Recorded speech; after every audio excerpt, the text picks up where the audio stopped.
નમસ્કાર મિત્રો, ration card ધારકો માટે મે મહિનાનું અનાજ વિતરણ, જેની અંદર રેશન કાર્ડના જુદા જુદા પ્રકાર પ્રમાણે એટલે કે APL ration card, BPL ration card, NFSA ration card, non NFSA ration card, PHH અને એવાયવાય એટલે કે અંત્યોદય રેશન કાર્ડ, આ જુદા જુદા રેશન કાર્ડના પ્રકાર પ્રમાણે મે મહિનાની અંદર રેશન કાર્ડ ધારકોને કેટલું રાશન મળશે અને આ મહિનાની અંદર જે છે વધારાનું તમને કયું અનાજ મળવાપાત્ર રહેશે તેના વિશે પણ આપણે આ વિડીયોમાં વાત કરવાના છીએ। તો વિડીયો છેલ્લે સુધી જુઓ અને જો તમે અમારી આ ચેનલ પર નવા હોય તો ચેનલને સબસ્ક્રાઇબ જરૂરથી કરી નાખજો। તો સૌપ્રથમ મિત્રો વાત કરીએ અંત્યોદય એટલે કે એવાય અંત્યોદય અન્ન યોજનાના જે રેશન કાર્ડ ધારકો હોય તેને મળવાપાત્ર રેશન કાર્ડ એટલે પ્રમાણે રેશનનો જથ્થો એટલે કે એવાયવાય રેશન કાર્ડ ધારકોને મળવાપાત્ર રેશનનો મે મહિનાની અંદર તમને કેટલું રેશન મળવાપાત્ર રહેશે તેની વાત કરીએ તો એવાય રેશન કાર્ડ ધારકોને એનએફએસએ જે ચણા હોય છે એ જે છે એ 1 કિલો અને 30 રૂપિયાના ભાવે મળવાપાત્ર રહેશે। ત્યારબાદ વાત કરીએ અંત્યોદય ઘઉં જે મળતા હોય છે અને આ અંત્યોદય ઘઉં જે છે અંત્યોદય રેશન કાર્ડ ધારકોને કાર્ડ પ્રમાણે હોય છે। કાર્ડ દીઠ 15 કિલો જે છે ઘઉં મળતા હોય છે અને ઘઉંની સાથે કાર્ડ દીઠ ચોખા પણ જે છે કાર્ડ દીઠ જે છે 15 કિલો મળવાપાત્ર રહેતા હોય છે। તો એ તમે અહીંયા જોઈ શકો છો, કાર્ડ દીઠ ઘઉં અને ચોખા જે છે 15 કિલો મળવાપાત્ર રહેશે, જે વિના મૂલ્યે મળવાપાત્ર રહેશે। ત્યારબાદ જે છે અંત્યોદય ફોર્ટિફાઈડ ચોખા, જો તમારા રેશનની શોપમાં બાજરીની હોય તો બાજરીની અવેજીની અંદર જે છે ચોખા તમને આપી દેવામાં આવશે। એ જે છે અંત્યોદય રેશન કાર્ડ ધારકોને કાર્ડ દીઠ જે છે 5 કિલો આપવામાં આવતા હોય છે। તો આ મહિનાની અંદર એટલે કે મે મહિનામાં અંત્યોદય રેશન કાર્ડ ધારકોને બાજરી અથવા તો બાજરીની અવેજીમાં ચોખા આપવામાં આવશે, જે 5 કિલો હશે અને તે પણ જે છે વિના મૂલ્યે મળવાપાત્ર રહેશે। ત્યારબાદ વાત કરીએ તો તુવેર દાળ, તો તુવેર દાળ જે છે એ 1 કિલો અને એનો ભાવ જે છે 50 રૂપિયાનો રહેશે, એટલે કે 50 રૂપિયાની જે છે 1 કિલો તુવેર દાળ મળવાપાત્ર રહેશે।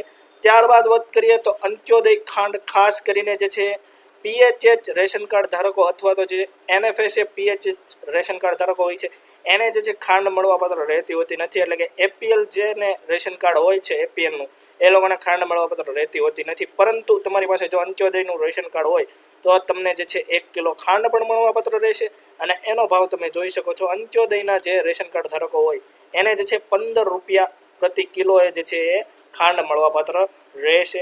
ત્યારબાદ જે છે ડબલ ફોર્ટિફાઈડ મીઠું 1 કિલો અને 1 રૂપિયાના ભાવે।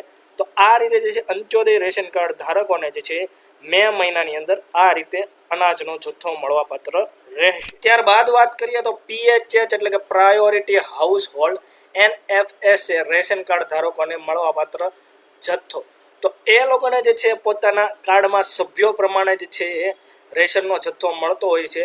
સભ્યો પ્રમાણે જે છે કિલોમાં એને જે છે એ રેશનનો જથ્થો મળતો હોય છે। તો સૌપ્રથમ જે છે ચણા વાત કરીએ તો ચણા જે છે 1 કિલો મળવાપાત્ર રહેશે 30 રૂપિયાના ભાવે। ત્યારબાદ જે છે પીએચએચ અહીંયા તમે જોઈ શકો છો, પીએચએચ એનએફએસએ ઘઉં, તો ઘઉં જે છે સભ્ય પ્રમાણે મળતા હોય છે। તો આ કાર્ડની અંદર જે છે 4 સભ્ય છે, તો 4 સભ્યના જે છે 4 સભ્ય તરીકે જે છે 8 કિલો જે છે ઘઉં મળવાપાત્ર રહેશે, એટલે કે એક સભ્ય દીઠ 2 કિલો જે છે ઘઉં મળવાપાત્ર રહેશે અને એ જે છે વિના મૂલ્યે।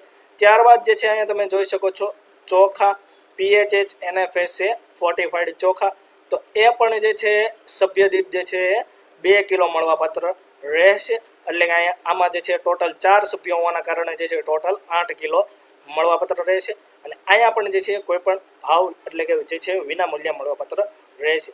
ત્યારબાદ જે છે બાજરીની અવેજીમાં અહીંયા પણ જે છે તમને પીએચએચ ચોખા આપી દેવામાં આવશે અને એ જે બાજરી આપવામાં આવતી હોય છે એ સભ્ય દીઠ 1 કિલો ગણીને આપવામાં આવતી હોય છે, માટે અહીંયા જે છે તમને 4 કિલો જે છે 4 સભ્યોના કારણે 4 કિલો જે છે મળવાપાત્ર રહેશે। ત્યારબાદ વાત કરીએ તો તુવેર દાળ, તો 1 કિલો અને એ જે છે 50 રૂપિયાના ભાવે મળવાપાત્ર રહેશે। ત્યારબાદ ડબલ ફોર્ટિફાઈડ મીઠું, તો એ જે છે 1 કિલો અને 1 રૂપિયાના ભાવે મળવાપાત્ર રહેશે। તો આ જે છે જે લોકો પાસે એપીએલ રેશન કાર્ડ હોય અને એ એનએફએસએ રેશન કાર્ડ હોય, એનએફએસએનો સિક્કો હોય, તો એ લોકોને જે છે આ રીતે રેશનનો જથ્થો મળવાપાત્ર રહેશે મે મહિનાની અંદર। ત્યારબાદ વાત કરીએ તો બીપીએલ એટલે કે બિલો પોવર્ટી લાઇન અને એનએફએસએ રેશન કાર્ડ હોય જે લોકો આગળ બીપીએલ રેશન કાર્ડ, તે લોકોને જે છે મે મહિનાની અંદર મળવાપાત્ર જથ્થાની વાત કરીએ તો સૌપ્રથમ જે છે ચણા 1 કિલો અને 30 રૂપિયાના ભાવે મળવાપાત્ર રહેશે। ત્યારબાદ જે છે PHH ઘઉં, તો એ જે છે PHH ઘઉં જે છે NFSA PHH ઘઉં એ 10 કિલો મળવાપાત્ર રહેશે. ત્યારબાદ જે છે PHH ફોર્ટિફાઈડ ચોખા જે છે એ પણ જે છે 10 કિલો મળવાપાત્ર રહેશે. અને અહીંયા પણ જે છે સભ્યના આધારે જે છે મળતા હોય છે કે કાર્ડમાં જે છે સભ્ય કેટલા છે. તો આ કાર્ડની અંદર જે 5 સભ્યો છે તો સભ્યો દીઠ જે છે 2 કિલો અને 2 કિલો ઘઉં મળતા હોય છે. તો માટે અહીંયા તમે જોઈ શકો છો ટોટલ 10 કિલો ઘઉં અને ચોખા મળવાપાત્ર રહેશે. ત્યારબાદ જે છે બાજરીની અવેજીમાં જે છે ફોર્ટિફાઈડ ચોખા, તો એ પણ જે છે સભ્ય પ્રમાણે મેં કીધું એમ 5 કિલો મળવાપાત્ર રહેશે. ત્યારબાદ વાત કરીએ તો તુવેર દાળ, તો તુવેર દાળ જે છે એ 1 કિલો અને જે છે 50 રૂપિયાના ભાવે મળવાપાત્ર રહેશે. ત્યારબાદ BPL રેશન કાર્ડ ધારકોને પણ જે છે ખાંડ મળતી હોય છે.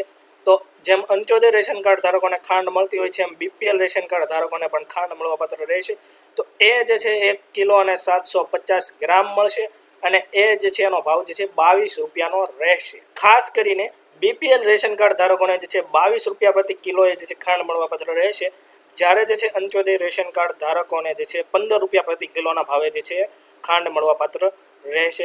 ત્યારબાદ જે છે ડબલ ફોર્ટિફાઈડ મીઠું જે છે 1 કિલો અને 1 રૂપિયાના ભાવે જે છે મળવાપાત્ર રહે. ત્યારબાદ મિત્રો વાત કરીએ તો જે લોકો પાસે NFSA રેશન કાર્ડ ન હોય, NFSA નો સિક્કો ન હોય અને APL રેશન કાર્ડ હોય, APL અને NFSA રેશન કાર્ડ એટલે કે NFSA નો હોય પરંતુ નોન NFSA રેશન કાર્ડ હોય, તો એવા લોકોને જે છે કોઈ પણ જાતનું જે છે અનાજ મળવાપાત્ર રહેતું હોતું નથી.